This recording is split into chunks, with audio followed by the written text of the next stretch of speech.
যে ভিডিওতে আমি দেখিয়েছিলাম যে একটি গাছ, বট গাছ পুকুরের পাড়ে লাগানো হয়েছিল যে উদ্দেশ্যে, সেটা হচ্ছে তারই প্রতিচ্ছবি, তার একটি ছবি আমি তুলে ধরার চেষ্টা করি। এই ছবিতে আপনি দেখতে পাবেন একটি ঝুঁকে পড়া করঞ্জ গাছের শেষ পরিণতি। পরবর্তীকালে আরও দেখবেন তাই এটা বন্ধ করতে আমরা বাধ্য, শেষ পরিণতি বাধ্য হয়েছিলাম, কারণ জায়গা ছিল না। এই ছেলেরা, এই বাচ্চা বাচ্চা ছেলেরা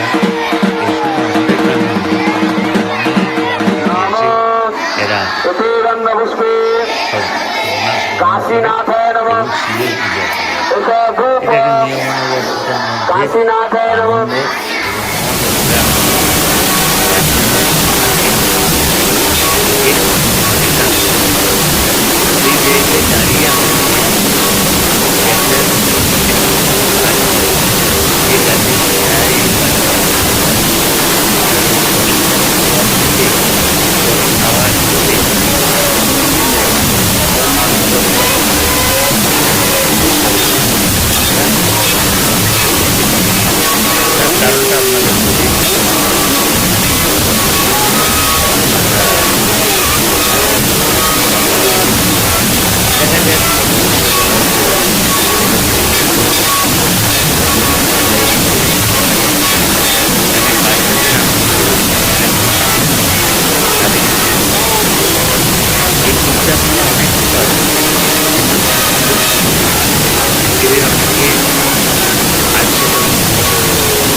একটি গাছের প্রয়োজন অনুভব করে এটা করেছিলাম।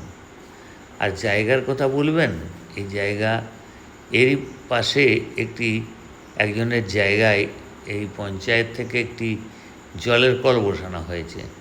সে কিন্তু জলের কলটি তুলে ফেলে দেয়নি, কারণ সে জানে এই জলের কলটা মানুষের কল্যাণে, মানুষের প্রয়োজনে কাজে লাগবে। তাই সে নিয়ে তাদের কোনো ভাবনা চিন্তা নাই, তারা ওটাকে খারাপভাবে নেয়ও নি। যাই হোক, সকলে সচেতন হন, এই বাচ্চাগুলোর আনন্দ যাতে নিরানন্দে পরিণত না হয়, সেই জন্য আমরা চাইছি যে এখানে একটা এদের এমন জিনিস